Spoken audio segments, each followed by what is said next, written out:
I have to turn that thing off. There we go. It's Bill and Carol on the Practical Prayer Podcast pre-show on New Thought Media Network. So you make that work. Yeah.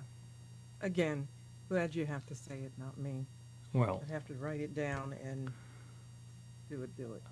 I sometimes go into muscle memory of, in the radio days, turning on the microphone, looking up at the clock, saying this is what time it is, this is what the temperature is, and something else before I even think about what I'm saying. I was doing some recording, and I was trying to do an outro, and I said, and it was simply nothing deep. Subscribe, like, and share. And every time I got to it, I said, survive.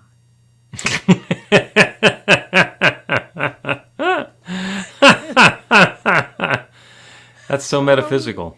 Oh, really? I mean, Because if what you need to focus on is survival, then the subscription is not going to help.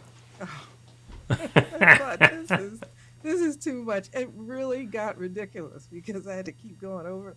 And so I put a note up looking at it, right? Say subscribe. And I'd get right there and say survive. Kind of telling, I think, when I thought about it. Yep, there's that. So the pre-program notes, this basically we're going to start recording the podcast episode in a couple of minutes. If you are listening or watching on social media right now, you can make a comment and we will see it and be able to respond to it before we get into the recording. And thank you. And if you're watching this later, or actually anybody who's listening on the podcast as well, can go to bethelight.com, b-the-light.com, and you go to the podcast page, and there's a click here to connect button, and you can send us a message, and we will consider responding to questions. We will consider incorporating prayer requests into the program, or just do the prayer as is appropriate to the circumstance. Because we like the fact that the prayers work. That's a lot. That's a lot. Okay. Well, it's send us your prayer requests if you want, and prayer works. So it was only 2 things, but there was a lot of words in there. Yeah. I do not have to economize, it turns out. It's okay, as long as it makes sense. You know the old joke, right? What does it mean when a minister looks at his watch? Nothing. Nothing. Nothing. Nothing. It's like, oh, I've been talking too long. Let me continue. And in conclusion, am I giving away the tricks of the trade? I've told you before, I realized when I started boring myself, you better start paying attention to you when you're saying, I'm going to wrap this up, I'm going to take my seat, or whatever it is. People are like hoping that you really do. Please do. Oh my.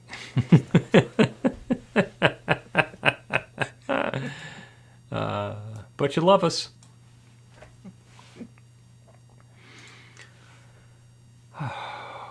So you ready to go ahead and start the podcast? Let's go. All right, let me see if I can find the button to press here. Here goes the Practical Prayer Podcast from February 6th, and we'll see what happens.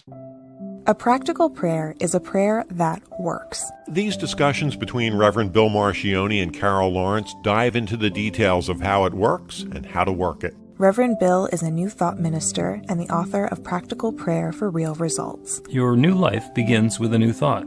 Carol Lawrence is on a spiritual quest, finding the New Thought teaching after decades on the pulpit in 3 different traditional denominations. I've got some questions. Together, they're exploring the philosophy and activities that come together from many of the world's religions to create the practical spirituality that is New Thought.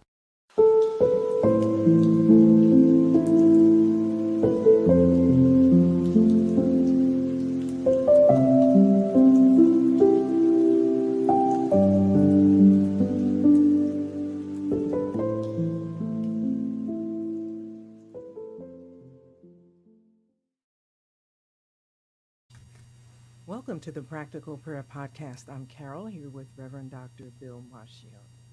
And we are looking forward to another fun conversation about practical prayer and ancillary topics. And you're always amused because I sometimes dive us down into a rabbit hole of ancillary topics. I know, I'm getting used to it.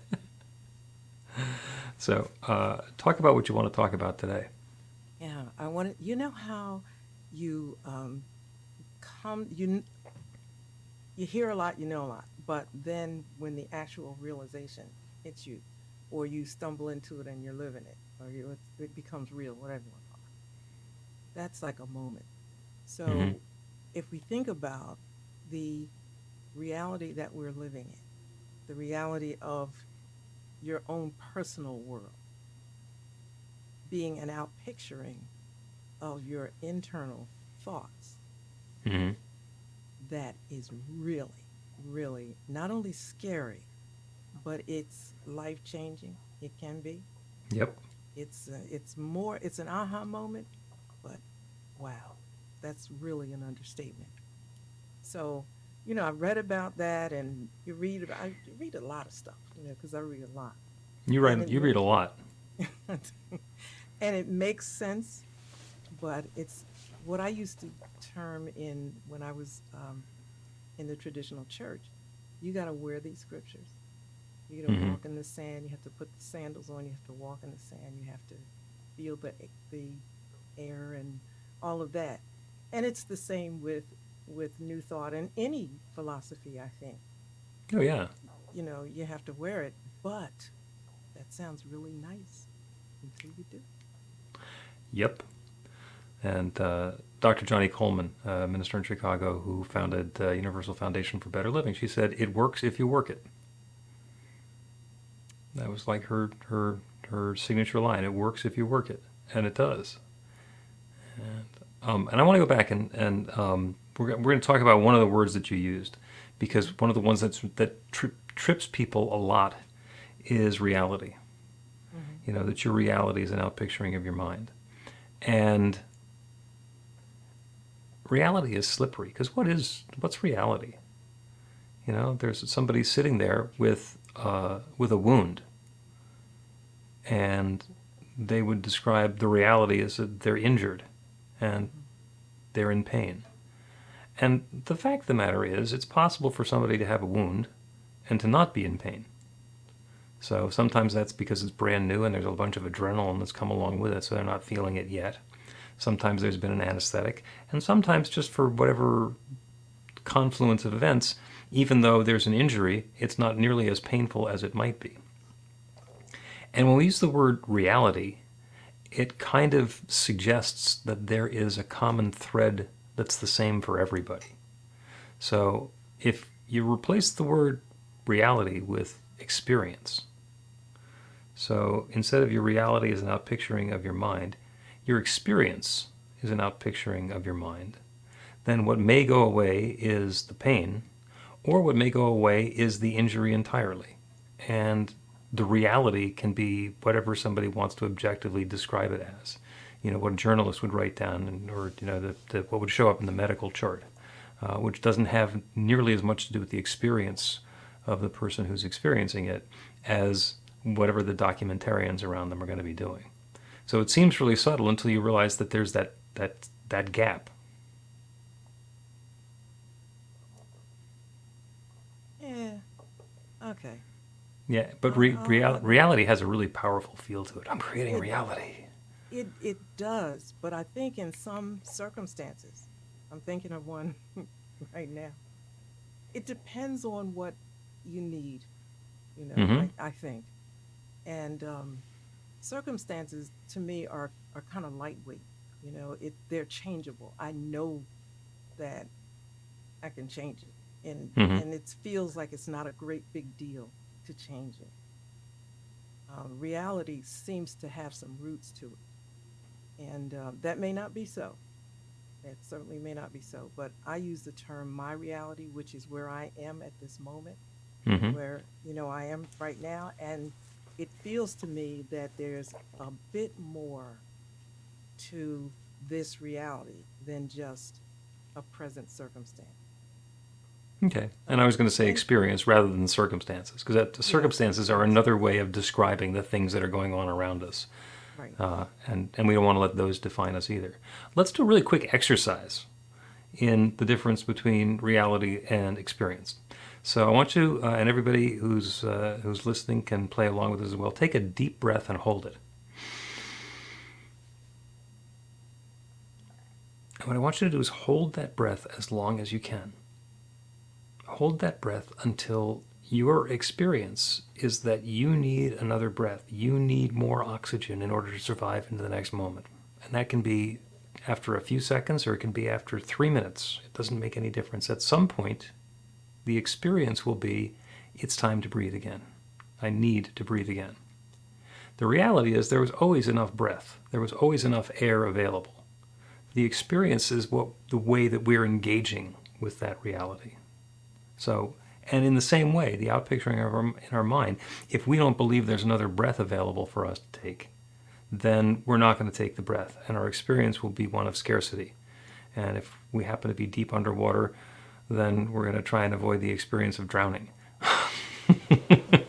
when the next breath comes along.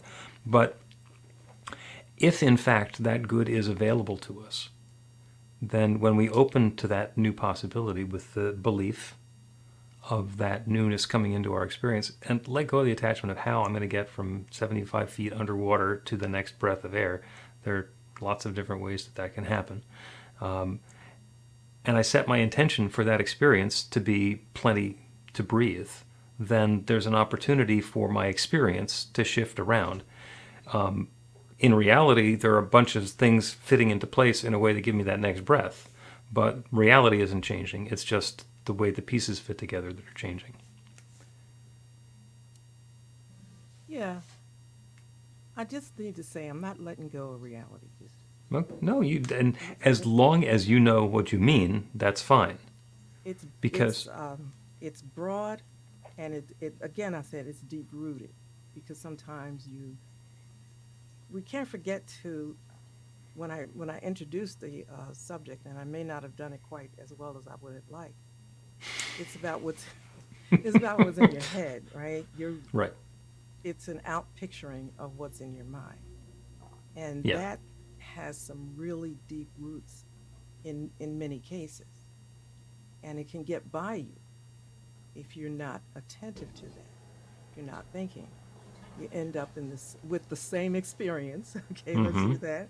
The same experience, and the reality of it is you're having this experience because the roots of it you haven't dealt with, or you're not aware of it.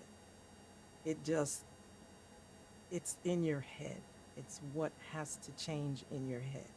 Mm-hmm.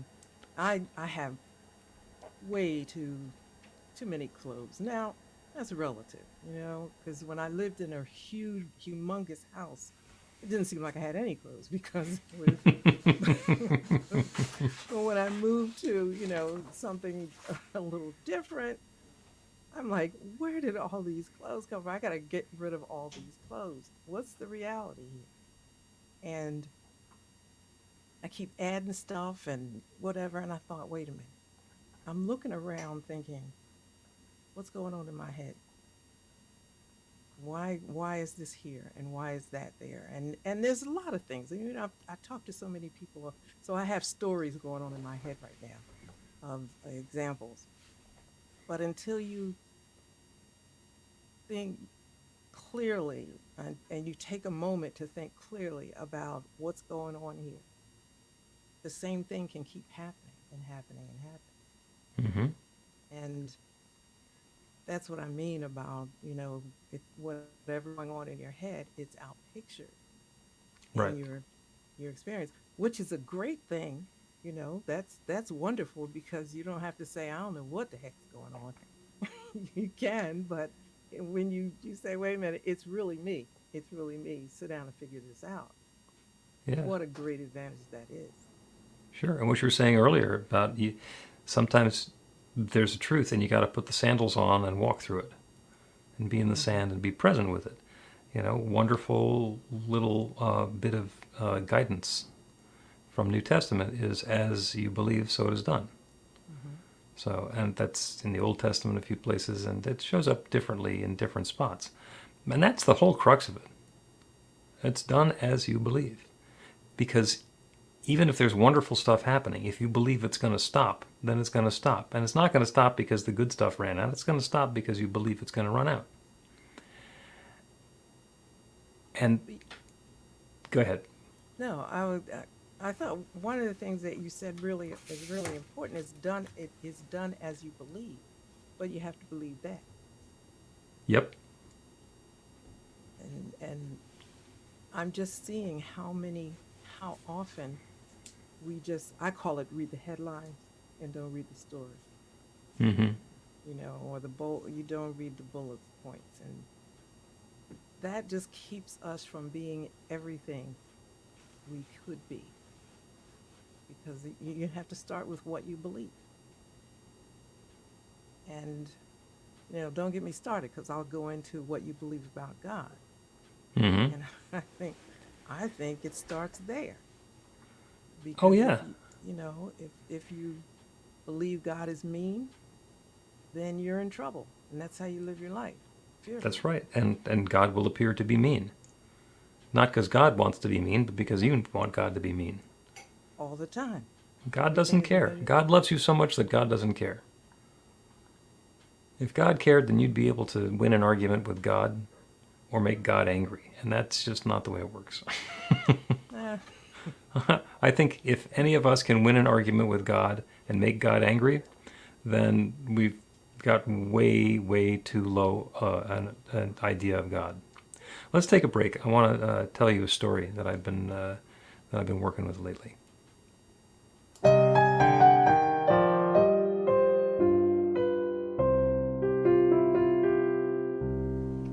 Are you ready to get results? Now, that's not a rhetorical question. Are you ready to get results? RUR2GR.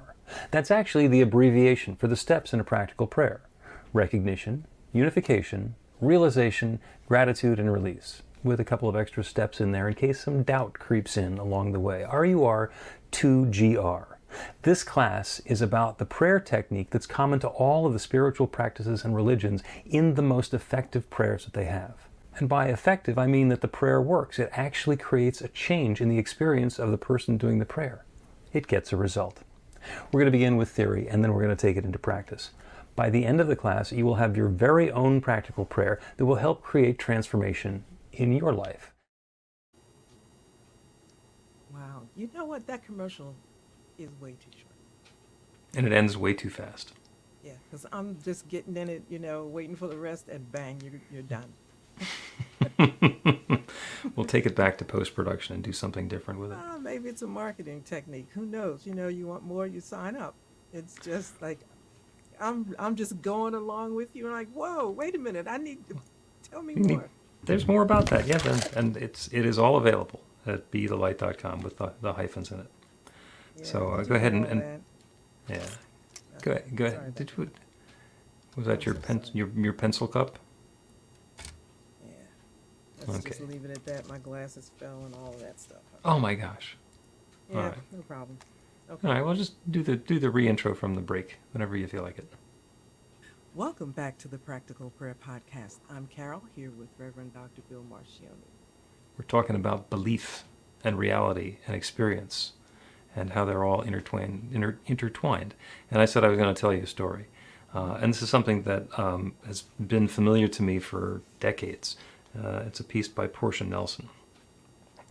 She writes, I walk down the street, there's a deep hole in the sidewalk, I fall in. I'm lost, I'm helpless. It isn't my fault. It takes forever to find a way out. I walk down the same street. There's a deep hole in the sidewalk. I pretend I don't see it. I fall in again. I can't believe I'm in the same place. But it isn't my fault. It still takes me a long time to get out. I walk down the same street. There's a deep hole in the sidewalk. I see it's there. I still fall in. It's habit. My eyes are open. I know where I am. It is my fault. I get out immediately. I walk down the same street. There's a deep hole in the sidewalk. I walk around it. I walk down another street. Yeah. And there are ways, and I think the thing that's the most wonderful about that is that we can recognize ourselves in that story in lots of different ways. Because that's what happens. We start out being a victim. I'm just walking down the street, minding my own business, and I fall into a hole. Whoa, poor me. And I didn't do anything to deserve this. And that is dismissing part A above, which is it is done as you believe. Because if we believe that there's no such thing as a hole and there's no possibility of us falling into it, we will never find ourselves on that street, on that sidewalk, in that hole. And if we believe that it is possible to get hoodwinked by the universe and wind up with that problem, then this is the process that we go through. And there are a couple of really transformational pieces between the verses in there. And the big one for me is where it goes from being not my fault to being my fault, which is where we are taking accountability. We're responsible for our own beliefs and the experience that we're creating. And that's really important because if somebody's going to be responsible for the experience I'm having, I'd really much rather have it be me than, let's say, some competitor or adversary or troublemaker. This theology, this philosophy works very well for control freak. Yes. It really does, because I just believe so wholeheartedly in self-reliance, personal responsibility, all of that bit. And setting your intentions, it's like the beginning of magic. Now, of course, you can make mistakes, but starting out, where do I want to go? Is this the best way? I stepped in a hole. I'm a control freak. I'm only doing it once. I don't have any desire to fix the hole in the street. None of that. My intention is to get where I'm going in the best way possible. Yep.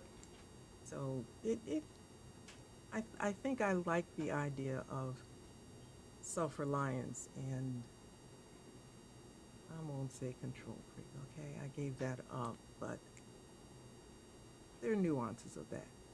Well, this story didn't say anything about how we got out of the hole.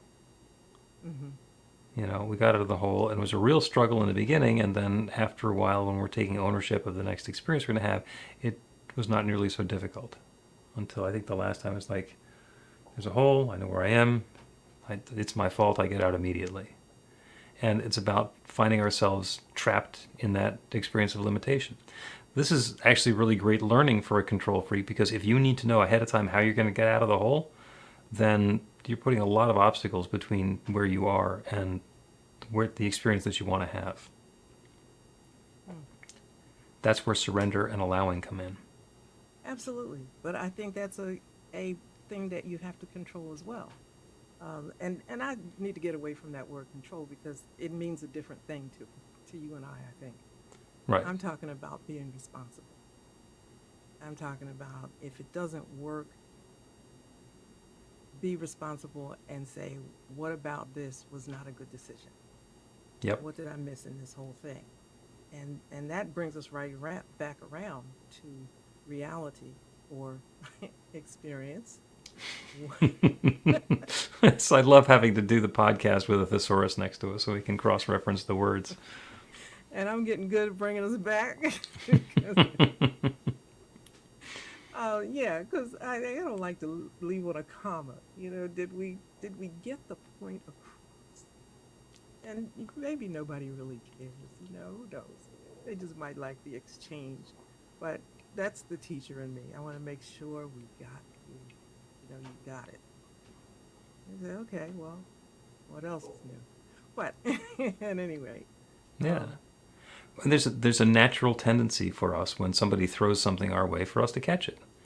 And when somebody throws a problem our way, we have a tendency to catch it. And we don't have to.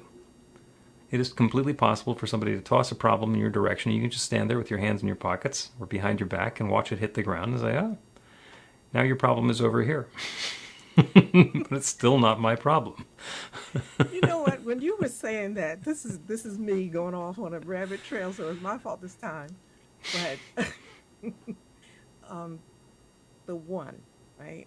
The one, and the one is the same, and is one in everybody. Mm-hmm. And I am a strong believer in personalities, and your personality determines how you express that oneness and so forth. Um, it's like you work on the self and not the one, Yeah. you know? Well, that's what the self is, the part of the one that we have access to. The rest of the one is all showing up in the world around us. And it seems like it's separate. But yes, you can choose when you're going to take your next breath in. You cannot choose when I'm going to take my next breath in within a very narrow set of parameters. Hmm. So I have noticed that as the spiritual leader, I do have the ability to control when people breathe in, because I tell them in a meditation to breathe in, and they do. And it's not because I'm controlling them, it's because I'm inviting them, and they're playing along because there might be something for them in it. But for the most part, you can't decide when somebody else is going to breathe in. And you really can't control when somebody or something around you is going to happen, other than the way that you're affecting it yourself. If I want to move my car from the driveway to the street, I know that I can go outside and get in the car and move it to the street. And that's inside of my range of things to do. It's also possible for me to ask somebody else to do it. There are all kinds of different ways that my car can get moved from the driveway into the street. Some of them pleasant, some of them not. You know, with high enough wind or deep enough flood, I'm sure that could happen without any human intervention, but I'm not really going to invite that in.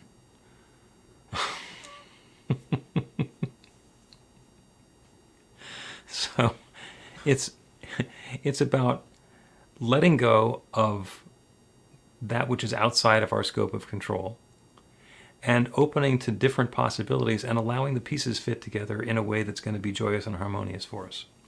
And we can, the more we can set the intention for the experience to be joyous and harmonious without saying it's going to be joyous because of this and it's going to be harmonious because of that, the more we can let go of the reasons and the becauses, the more room there is for us to find ourselves saying, wow, this is really joyous and harmonious. And I never would have guessed that this experience that I've had leading up to this would be this joyous and harmonious and uplifting and positive in the way that my life is unfolding. If it had to show up in a particular way, then we might not be getting it yet. You're talking about a level of maturity that, I'm not trying to say it's really difficult to get to, but I think you have to be conscious of it. It's about faith. The word faith that we I think is taken too lightly. Mm-hmm. It's not faith in what I can do. It's faith in what is possible, in a myriad of possibilities. And if I open myself up, that's the control piece of it. I'm not going to try to write the whole story. And I used to write the whole story, but I'd leave a little bit at the edge, at the end, and say, well, God, listen, if you're busy, this is what I suggest. I've really worked this out, so you can be confident, but now you can change it and fix it if you like. And that was my little thing of faith, right? And I thought it worked pretty good. Oh, yeah. But it works better if I do that from the beginning and just say, this is what I really would like to see happen, the end result. Yeah. And that's perfectly okay to say, I would like to have my perfect, wonderful, well, we'll make it be a job. I want to have my best job ever. And I might think it would be doing this kind of work, or it might be with that kind of a company, or in this sort of an area, or paying this much. But as long as we leave that open to the subject to change, open to interpretation, then best job ever can show up as being even better, even closer, even more fun, and with a salary that goes well beyond what we could have imagined. And it still qualifies as best job ever. I got a little tongue-tied. Paul Selig talks about in a way, the end, seeing the end from the beginning, which is also a concept that Neville Goddard uses. Mm-hmm. And it's seeing the end result or having an end result in mind, but being open to how we get there or how we're going to get there. And we don't pay very much attention to, as Neville calls it, the bridge of incidents, the things that can happen to get us to a certain point. Yep. I see a good result. It's happy. I'm wonderful. I'm waiting for it to happen. But when some crappy stuff happens in the middle, I don't tend to think that this is a step toward getting to what I want. Right. And if I saw that from the beginning, I might have had a different idea or decided to not take this journey. But it's an out picturing when you look at the whole picture, what we may be going through at this moment, this little tangled web that we may be going through at this moment, really still is a reflection of where we're going. Does that make sense? Mm-hmm. It really is where we're going. We have to get through it. And understanding that helps our peace of mind if we're willing to sit with it for a minute. Mm-hmm. I've been working on what I call quickie blessings, which is how can I do a practical prayer in the fewest number of words possible so that I can jump one in a sentence or two. So the full one currently that I'm working on is, God knows this activity is blessed, unfolding with great success for each of us and all of us, and I'm grateful that this is so. And that sounds fun. That sounds uplifting. It doesn't describe at all what the outcome is. I just know it's unfolding was highest and best with great success for everyone. But isn't that good? I mean, I think that is good. I don't have to describe what the good's going to be. I don't have to define it. I know good when I see it. Yeah. I mean, I listen to practical prayers, and others call it by other names, and I listen to them, and they're wonderful. They're wonderful things that people say, very colorful. But sometimes I want to get to the nitty gritty. I know that God is good. I know that. All things are working together for my good. I know that. So, let me open myself up to all kinds of possibilities that are going to lead me to this good. This that I'm going through is getting me to the good. Mm-hmm. I just know the end is going to be good. Why not? Why the heck not? Right. If all things work together for good. And that's where the strength, to me, that's where the strength of faith comes. Absolutely. God is not going to get halfway down the pike and say, no, I don't think so. Yeah, let's finish up this project. And I think we talked about renovations some time back. And renovations always start with demolition. Going to be redoing the kitchen, you start by taking the kitchen apart.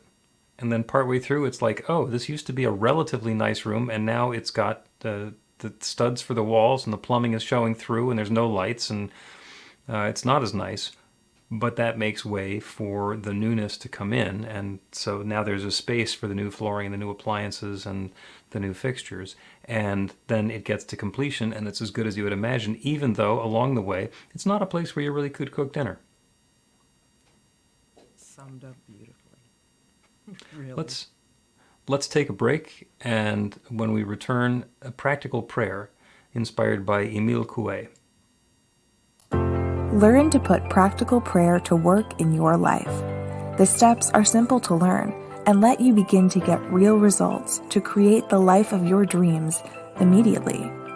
Reverend Bill Marchiony's widely acclaimed book, Practical Prayer for Real Results, gives you a clear summary of the New Thought principles behind practical prayer and the series of easy-to-understand steps found in the most effective prayers from religions and spiritual practices all over the world and throughout history. Practical prayer is not a replacement for your religion or practice. It's a technique to make the work you do in consciousness even more effective. The book includes 40 prayers on various topics that you can adapt as needed and use as your own. Practical Prayer for Real Results is available in paperback, Kindle, and audiobook on Amazon or at b-the-light.com. That's b-the-light.com. Welcome back to the Practical Prayer Podcast. I'm Carol, here with Reverend Dr. Bill Marchiony. And we had a wonderful discussion about reality and that being an outpicturing of our beliefs, outpicturing of our minds. And along the way, we have discussed the fact or the understanding that it's done unto us as we believe. But the less we set our intention and our belief on the specifics of what something's going to look like in the world around us, and the more it has to do with the tone and the texture and the flavor of life when we have that new experience, the more latitude the universe has for creating something wonderful as us and for us and through us and with us. Mm-hmm. So the prayer that we're going to do today is inspired by Emile Coué, and his phrase was, "Every day in every way, my life is getting better and better." And that's the affirmation that we're going to use in the prayer.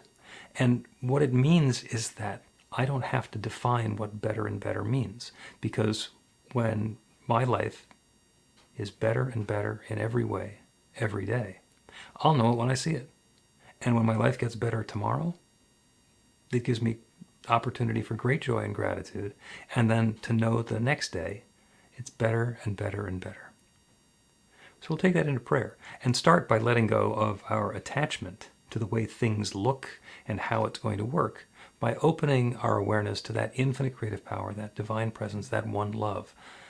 It's spirit, it's God, it's nature, it's the Big Bang, it's the source from which everything flows. That is the one. That is God itself. We turn our attention to the infinite. And knowing that that power that created everything continues to create, and it does so by sharing itself as its creation. Everything is that God presence in its own particular form.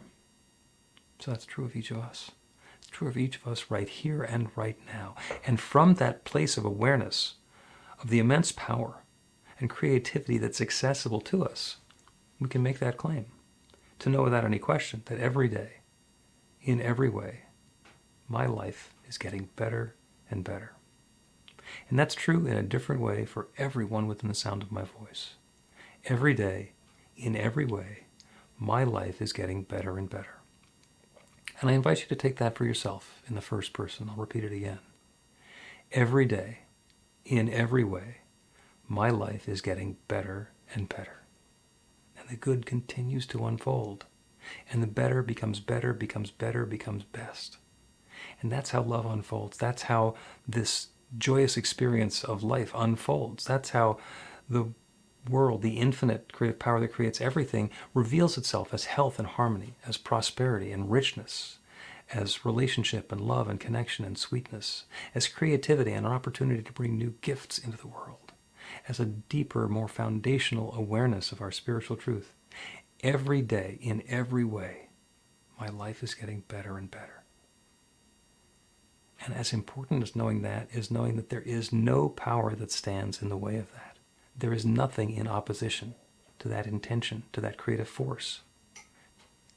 So once again, we claim our good, that every day, in every way, my life is getting better and better.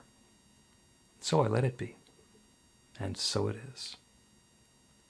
The Practical Prayer Podcast with Reverend Bill Marchiony and Carol Lawrence is a production of BeTheLight.com. b-the-light.com. Where you can find more information about practical prayer for real results. Our theme is by Music of Wisdom. You can learn about the spiritual community of New Thought Philadelphia with daily guided meditations, weekly celebrations of spirit, and Reverend Bill's classes in practical spirituality at newthoughtphilly.org.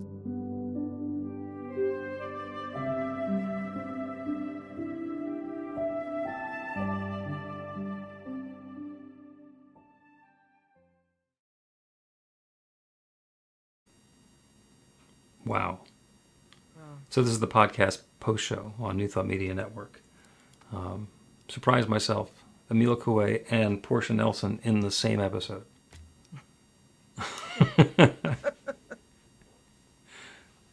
You surprised yourself. Yeah. And I mean, the Portia Nelson came up in my talk yesterday, inspired at the last second. And then Emila Coué came up in the meditation this morning and was like, oh, those actually both apply. But there's only one. There's only one. That's right. There's only one. I think I first heard the Portia Nelson thing 15, maybe 20 years ago. And it just came to mind again. A wonderful story. I love it when that happens. Yeah.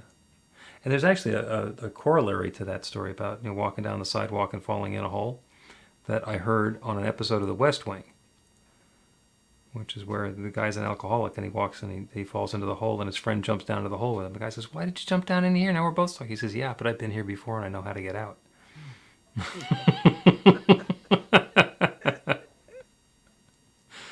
That's great. Yeah. So, what do you think? Did we go off on a rabbit trail? I think it was like 5 or 6 episodes in this. Yeah. Yeah, but that's okay. It's like I say, if we try and call our shot before we begin, then we're going to be constraining the universe way too much. And it seems like that infinite mind, or perhaps the infinite mouth, has a lot to say as us. That's well, that's nice. That's nice. That will make your day good if you're a teacher or a preacher or whatever. That's a really, positive thing to think about. To believe that God is speaking as me. Yeah, well, you kind of know that, Well, yeah. because God speaks to you. But sometimes, for me, sometimes I'm a little off. Mm-hmm. And I'm thinking, okay, who's off here? It's not God, so it must be me. Well, yeah. And one of my favorite words to use, which I apply to myself as often as I apply it to other people, is bloviate. Just puffing up and say a lot of words regardless of what they actually mean. So hopefully today has had some meaning. Well, you know what? This is interesting that you said this because remember I told you, like, I would bore myself in a sermon. Mm-hmm. That couldn't be God, right? Because God just isn't boring.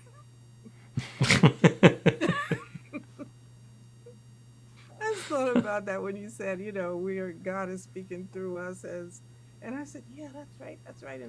But sometimes I think, you know what? Get to the end.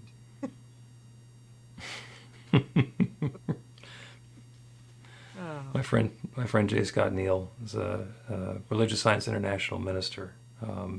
He did his original studies with Fenwick Holmes. He told these wonderful stories, and he got up at a national retreat one year, and there's probably 1,000 people in the room, and he says, "Show of hands, how many of you are practitioners?" And a bunch of people are, the majority of the crowd raises their hand because they've been trained to do practical prayer. And he says, how many of you have been working on the same prayer for more than 10 years? And a bunch of hands go up. He says, how about 20 years? And some hands go up. He says, stop it.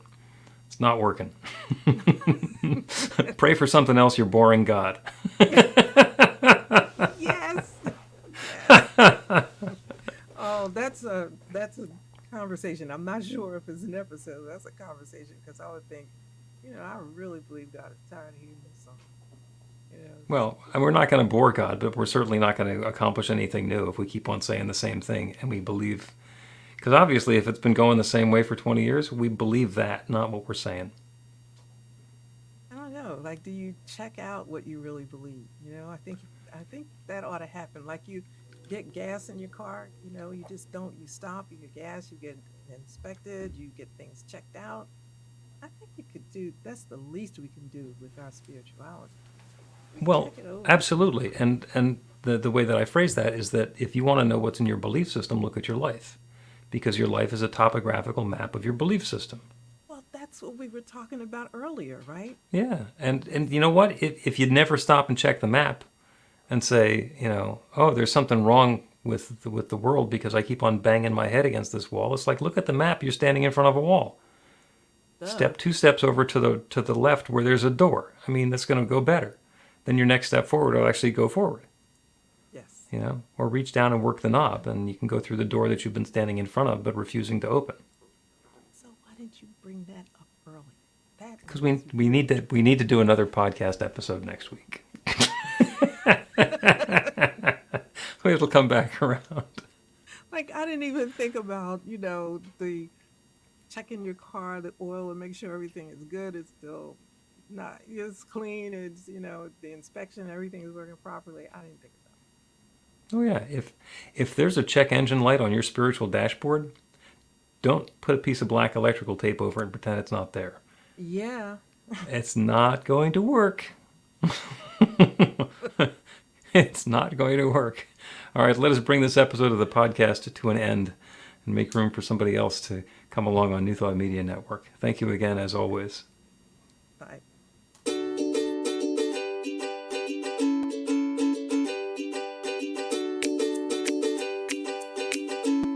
Thank you, Center for Spiritual Living Denver, for your continued support. Thank you, Center for Spiritual Living Midtown Atlanta, for your monthly contribution. Thank you, Center for Spiritual Living North Jersey, for your monthly contribution. And please help us welcome Om Center for Spiritual Living in La Mesa, California. Thank you for your monthly donation. Thank you, Center for Spiritual Living Seattle, for your most generous donation. And a special thanks to Hefferlin Foundation for your generous technology grant.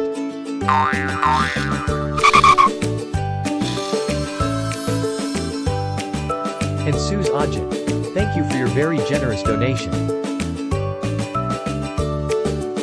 And a super special thank you to Dr. Tracy Brown, RSCP. Thanks for being a super donor.